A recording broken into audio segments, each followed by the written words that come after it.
Welcome to the Website Success Show, the podcast dedicated to helping women in business make the most of the content they're already creating so they can get more traffic and sales through their website with less reliance on social media and paid ads. I'm Jules, the founder of the Website Success Hub, and I love helping course creators, podcasters, and business owners make more money through their existing website. If you have a business you love but you don't love the way your website performs, then this is the show for you. Hi. So I have delivered this talk many times in other groups, but I've never delivered a talk on the basics of SEO here in my own group. So I thought I would do that this morning. I hope this is helpful. It's just about sort of the foundations and what you need to understand about SEO as a business owner. So many business owners are creating valuable content that's just gathering dust or simply feeding the algorithms with very little to show for it. But it doesn't have to be this way. Imagine your content reaching someone out there in the online world, delivering a small nugget that really connects with them and compelling them to engage with your business. Today, I'm going to talk about a way to break through the noise and get more visitors to our websites who then turn into paying customers. And this is the power of SEO. So for those who don't know me, I'm Jules White. I'm a website and SEO consultant with a focus on traffic and conversions. And I love working with course creators, podcasters, as well as local businesses, helping them to make their website better so they earn more money, whether they're working on a business, sitting on the beach, or walking the dog, because their ideal clients are finding their website or podcast right at the moment they're searching for what they sell. So my background is as a beauty and holistic therapist, but I've always been a geek as well. And I've been building websites since 2007. And when I'm not working in my business, I love to walk in nature with my husband, Aaron, and our dog, Poppy. And I'm also one of those strange people who loves cold water swimming. So I'm going to start today with some SEO basics. So SEO stands for search engine optimization. And essentially, it means that the information on your website is set up in a way that it shows up in search engines like Google and Bing and Yahoo. And the reason that we tend to focus on Google is because the majority of searches that go through a search engine still do go through Google. So it has dropped a little bit recently, but it's still 80+% of searches that go through a search engine happen through Google. So that's why we focus on one. There's a reason that we say, I need to Google it. We don't say, I need to Yahoo it or I need to Bing it. And if you optimize your content for Google, then you will show up in the other searches as well, wherever people are searching. And 92% of global internet traffic comes from Google Search, Google Images, and Google Maps. So that's why we sort of focus on Google, really. So how will SEO help your business?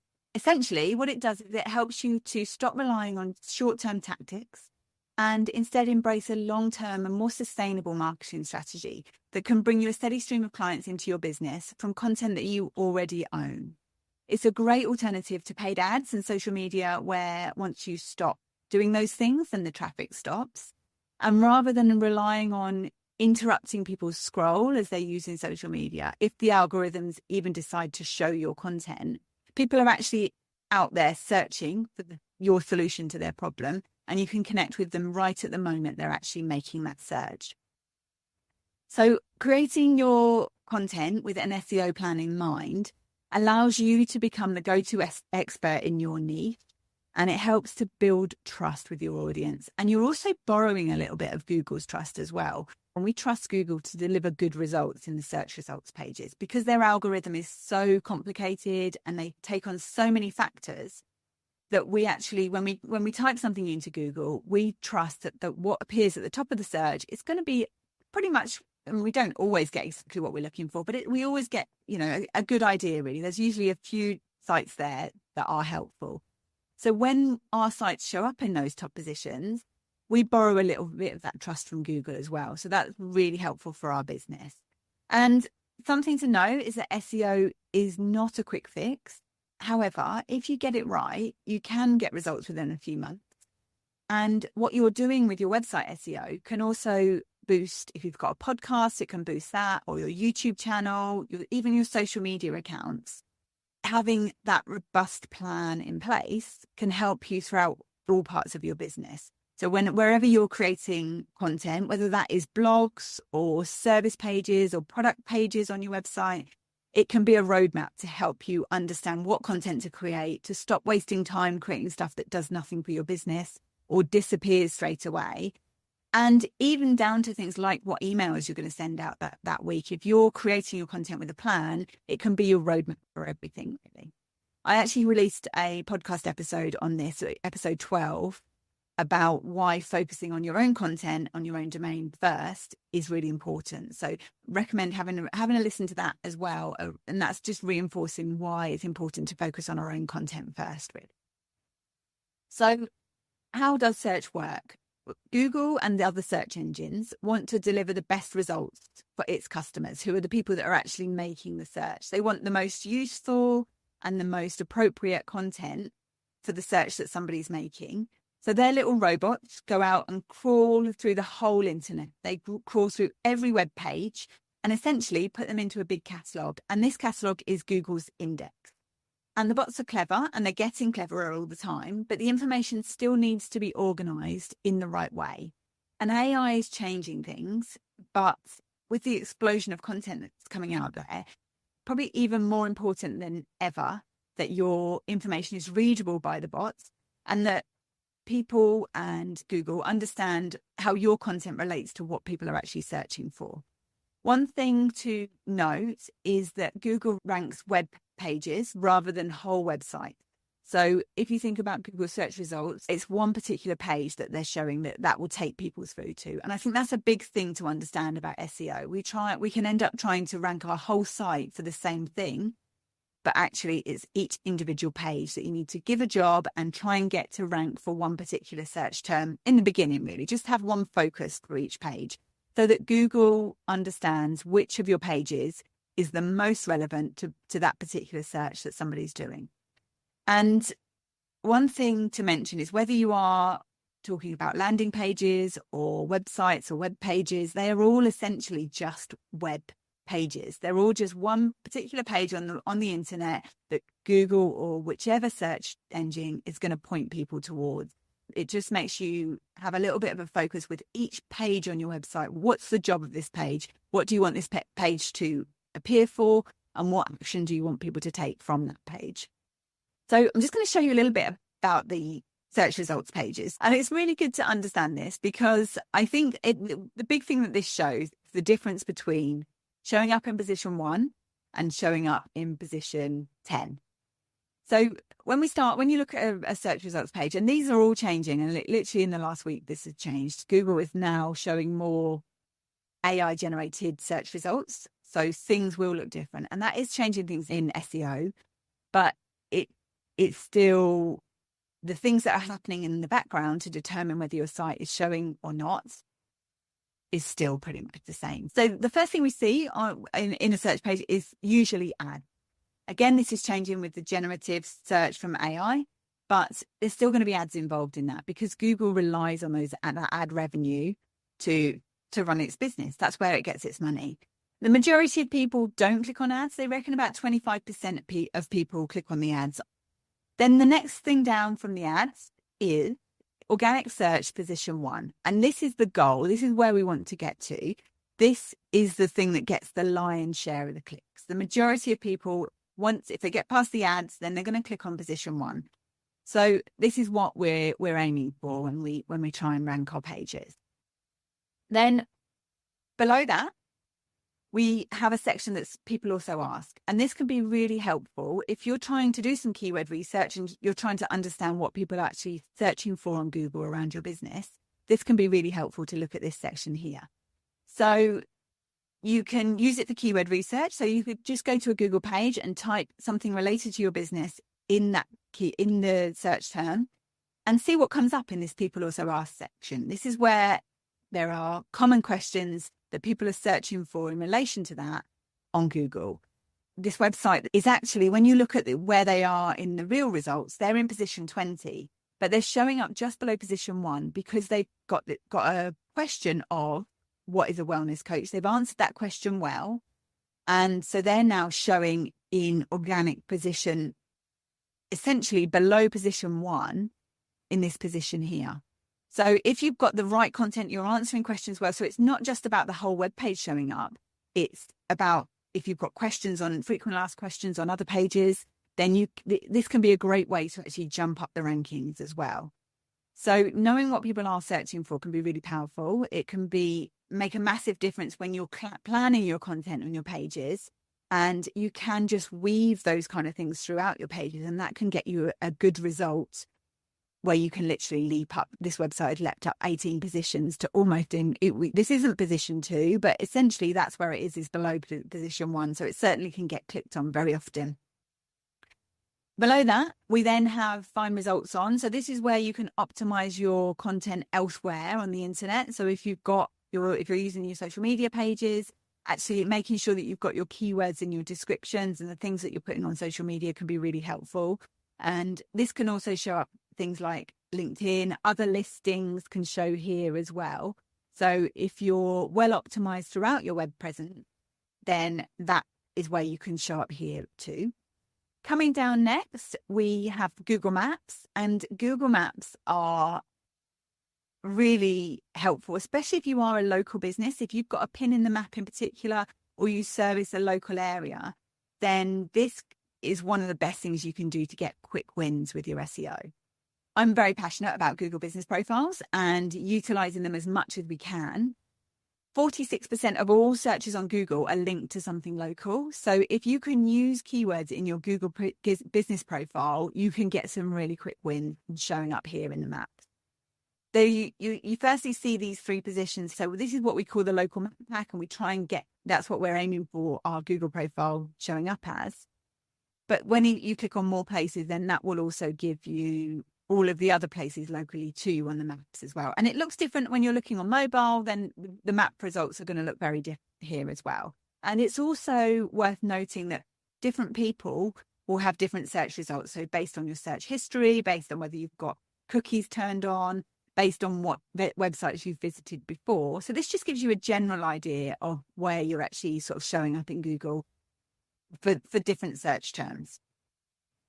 Then below that, we then come down to organic search position 2.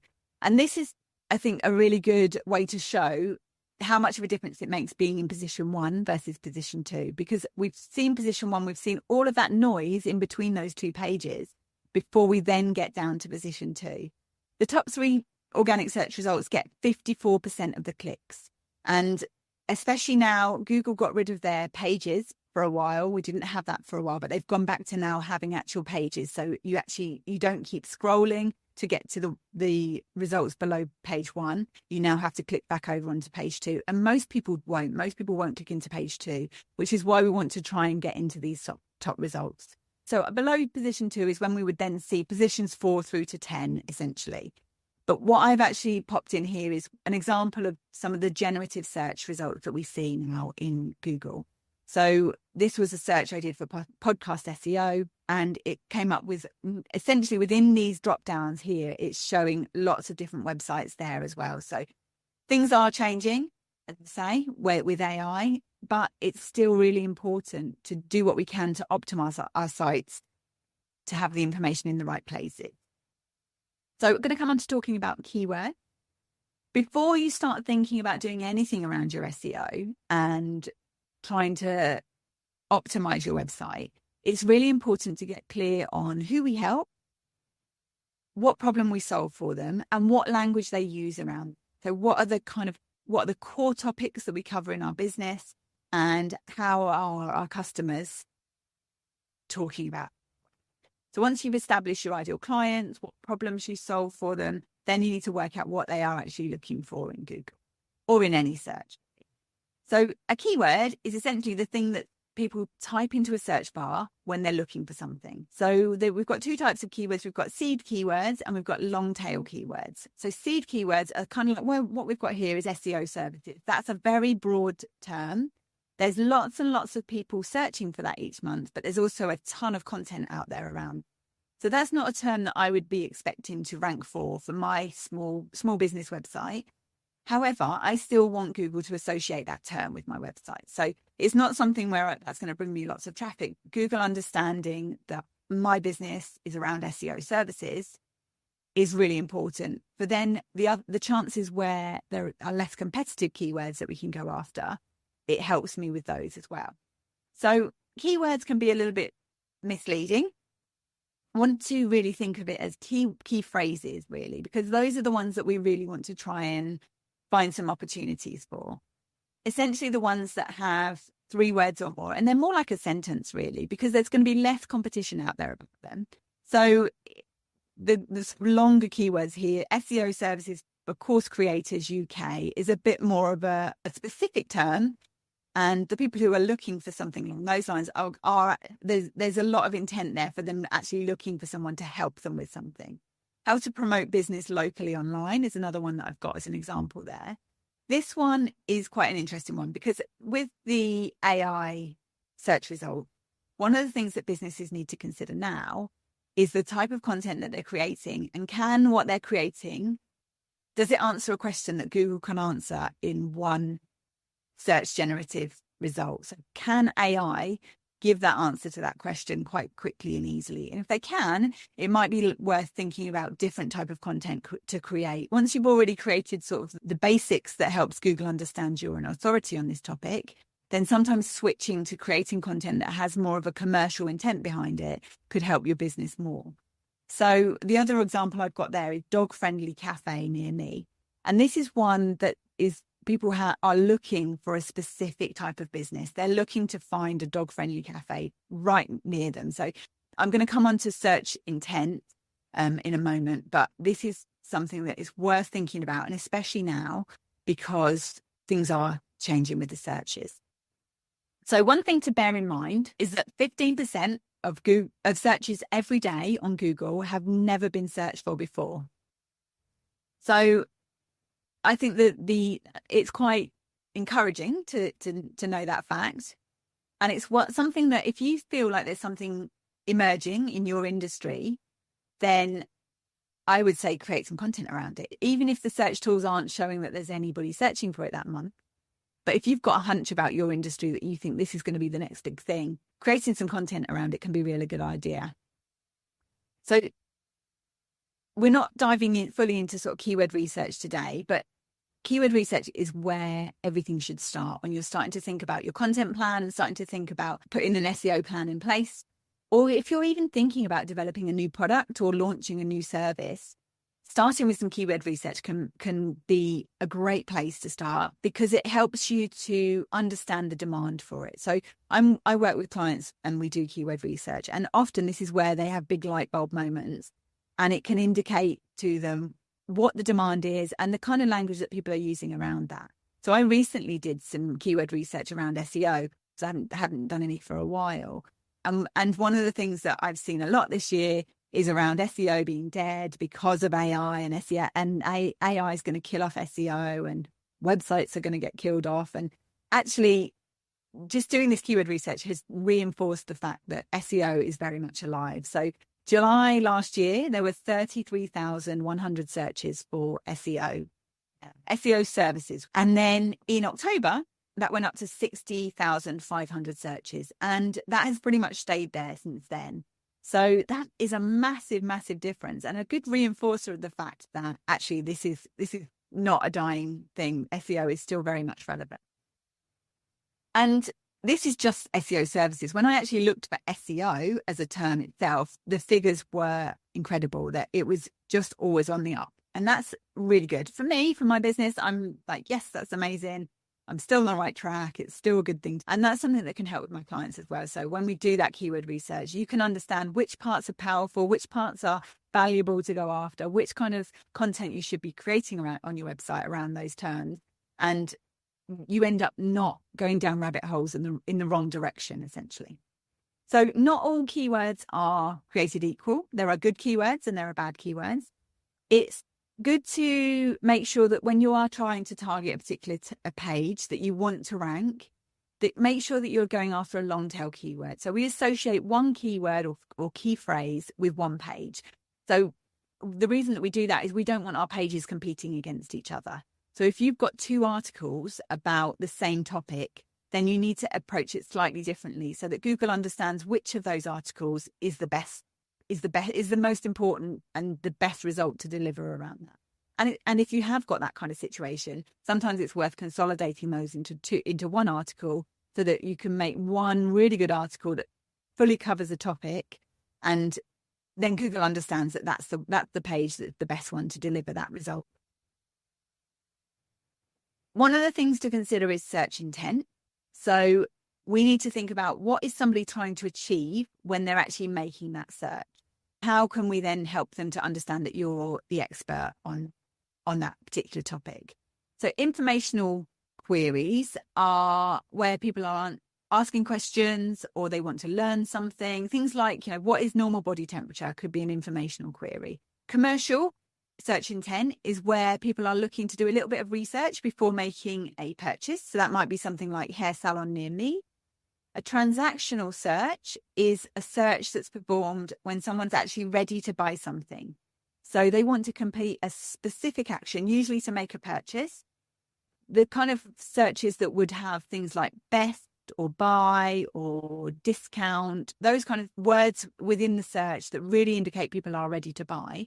So like best moisturizer for dry skin, somebody is looking for something specific. They want to make a purchase and they want to know which is the best. And then you've got navigational keywords. This is where people are looking to locate a specific website. They already know what they're trying to find. They're just trying to find a particular website. And then locals is the last type of search intent. And that's where people have a very specific local business that they're looking for. And this is where your Google business profile can really help with that local search intent. So when you're looking at keywords, ideally make sure that some people are searching for it every month if you can, but bear in mind that those 15% of searches that are done each day. So if you feel like, actually, no, this is an emerging trend, then you could trust your instincts on whether you think it's something to create content around. Ideally, you want not too much competition. So you can use keyword research tools to help you with this.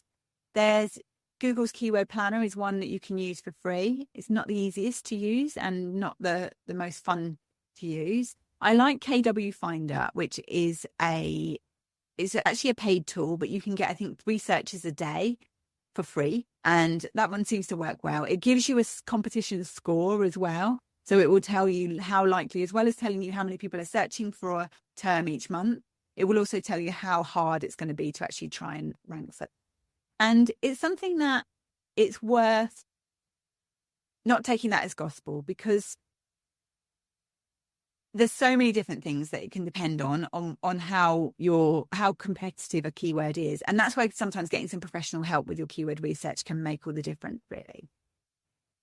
So then if you've made some decisions on what keywords to go after, it's then worth looking at Google search results pages and just seeing what is there. So if you're trying to rank for a keyword where all Google is showing is blog pages and you want to try and rank your sales page there, that's probably unlikely to happen. Or if you're trying to rank for something where Google is showing up all local results or showing up all videos, and you're trying to rank a short blog post, that's, again, it's probably not likely to happen, really. So it's worth comparing what's already there on page 1 and how can you then create content that's better or more optimized or give the searcher a faster answer to what the question is, really.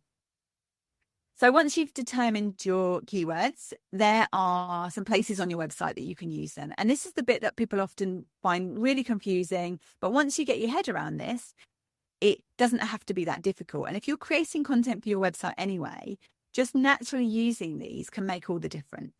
So I would always say to focus on one keyword per page. So make sure that your content isn't competing against itself.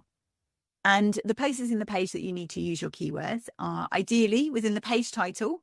And when you look at a Google search result, the page title is the part that shows up in that little tab in the browser at the top. Your page URL, which is obviously the bit behind the slash on your web address.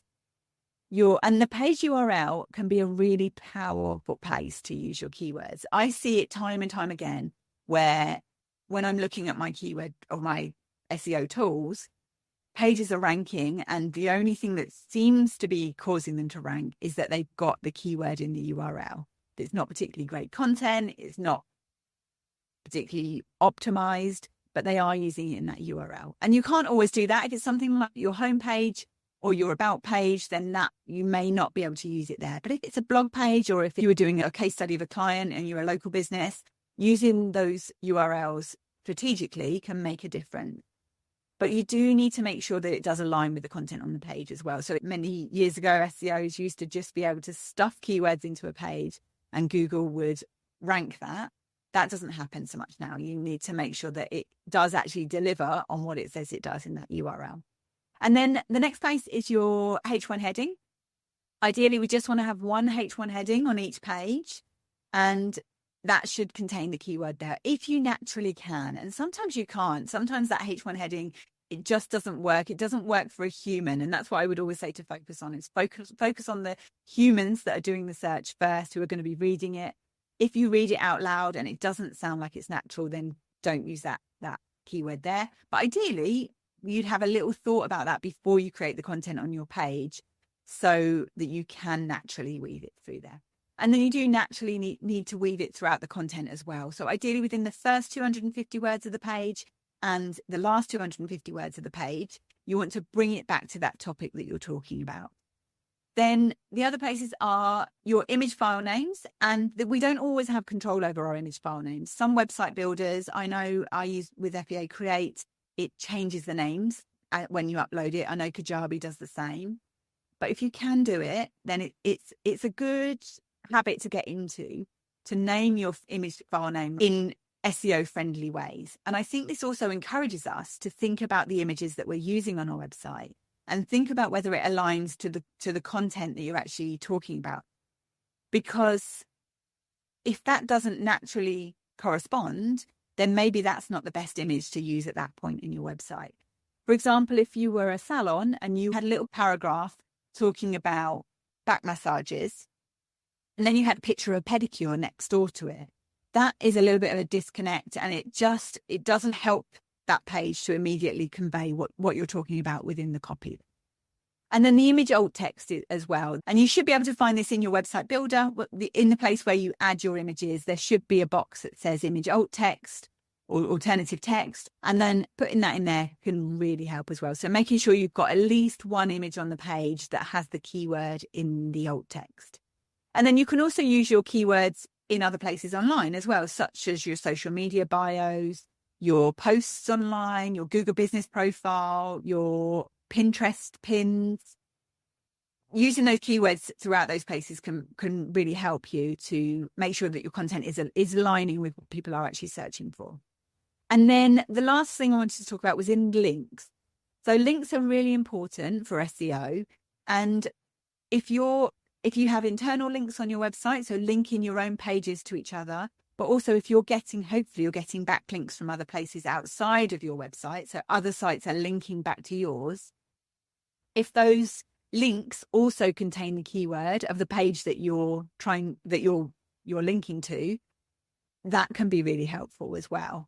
So say it was your about page and you were trying to rank for your name and your business on that about page as your keyword. It's not just a link that says, check this out or click here or something like that. It actually says, click here to find out more about your business name. And that whole sentence then becomes the link that links back to your own website.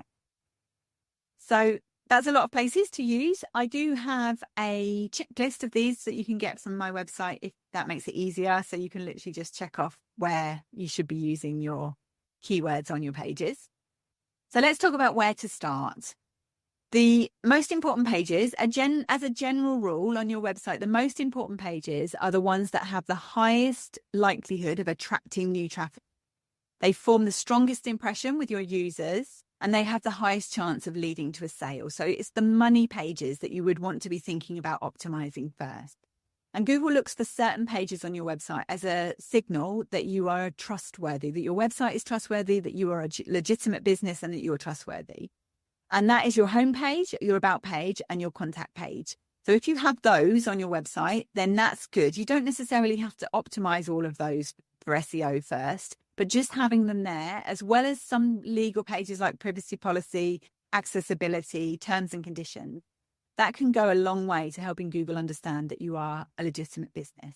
And this is where sometimes it's a problem. People who are teaching people to build online businesses are teaching them that they don't need a website. They just need landing pages, and they're all just web pages. So actually making sure that you've got those initial pages on your domain that then also has your landing pages there can help the authority of those actual landing pages as well. So it helps Google understand those landing pages are part of a bigger ecosystem of your website and are part of a legitimate business as well. So if you've got existing content, I would be thinking about the core topics that you need to be talking about in your business and thinking about what are your most relevant blog posts, or if it's podcast shows, or what are your most relevant pages on your website that actually is most appropriate for those particular search terms. And you can use AI to help you with this. You can run your content through ChatGPT and say, this is my webpage content, this is my ideal client, this is my offer, or this is my call to action, or this is my freebie. Let me know what keywords you think I should try and rank this page for and why. And that can give you a little bit of a sort of place to start. And I wouldn't worry about search volumes at that point. I would think of this as a sort of cataloging process. So you can catalog and organize your existing content. And then you can kind of worry about tying that in with search volume. So once you've actually got, okay, I know a rough plan of what content I have, then you can start organizing it. And I would definitely recommend using something like a planner or a spreadsheet. I have a keyword map and planner that I sell, which helps people to keep this all organized. But you could just do that with a Google sheet or an Excel spreadsheet and keep track of the pages of your website and what things you're starting to try to rank for. And then what you can do is then run that spreadsheet through ChatGPT once you've started to make some progress on your SEO and ask about what gaps you have in your content and what else it thinks you should be creating around that. And then you can do some sort of more specific keyword research to find out what search terms you've actually got people looking for them each month, basically. So the tools that I use in my own business, I've got a few tools that I use, which are paid sort of SEO tools that I use. I mentioned KW Finder. I don't use that as much, but that's a really good one to get started with. Google Keyword Planner. A Google search page is probably the best place to start. And I also really love Google Gemini. I think that there's definitely potential with that of making SEO tasks easier, even just coming up with ideas. I would say to start with your own brain first. So think about those core topics that you need to talk about, get that all down, and then start thinking about using AI to sort of expand on it, really. But everything you do in relation to SEO should be done from a user point of view. So everything should be thinking about things from a human point of view first and foremost. Think of how people are going to use your content and what do they want from it. Start off with looking for some low-hanging fruit. So there are a few tools, free tools from Google that you can use. There's Google Search Console and Google Analytics. Google Search Console is really good if you're starting to think about SEO, because it essentially helps you understand what Google sees about your website, and it helps you understand what you're already showing up for, what people are already clicking through to your website for from Google. So that can be really, really a great place to start. You can also see which pages are then doing the best in terms of actually getting clicks through to them as well.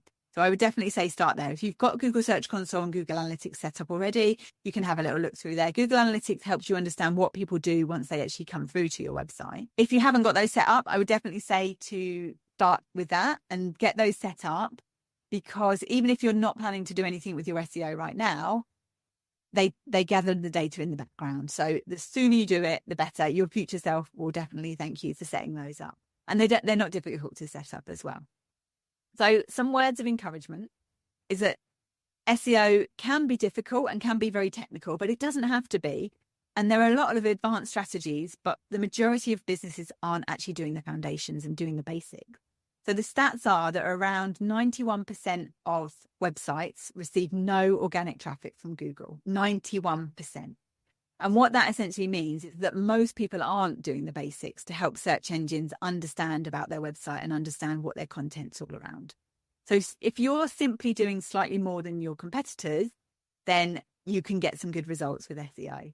And the results do snowball and they get better over time. So it's something that is a sustainable marketing strategy that if you're still planning on being in business a year from now, then SEO is something that you definitely be considering. So the key takeaways are it's sustainable. It provides a great strategy that helps you with content creation across your business, not just on Google.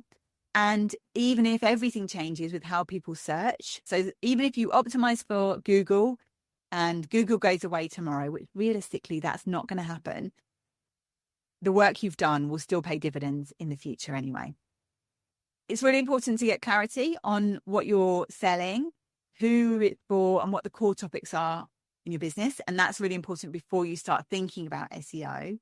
And use the tools that are available to get some quick wins, look for low-hanging fruits. And if you do need some professional help with this, then that can help you to get SEO success faster and just help you understand what to do moving forward as well. My key takeaways would be to make a decision not to be overwhelmed. It's very easy to just ignore SEO. And that's one thing that I do see a lot of people doing, just ignoring it really. Even though there may be some things that they could make quick changes that would make all the difference. But if you're going to start thinking about it, just take it one step at a time, one page at a time, or even just one section of your website at a time, and think about what you can do to make it easier for Google to understand the content of your website and to make it easier for users to use it as well. If you'd like to get started on using SEO to grow your business and you'd like to see how your website's doing right now from an SEO point of view, you can get a free, simple SEO website report. And even if you're embarrassed and you think, oh, my website's terrible, I don't know where to start, I look at all the reports that I run. And if I see something that you can easily fix yourself, and it will give you a quick win, then I'll send you a little message and let you know, because we all want quick wins, right? And even if you don't want the report, if you join the list, then we're connected via email. So if you think of any questions, then you can just hit reply to any email that I send you and ask me a question and I'll answer it for you. So my final words of encouragement is that showing up in searches, whether that's for your website, your podcast, your blog, or your YouTube channel, and sustainably getting clients off the back of that doesn't have to be difficult. So please don't be afraid to give it a try.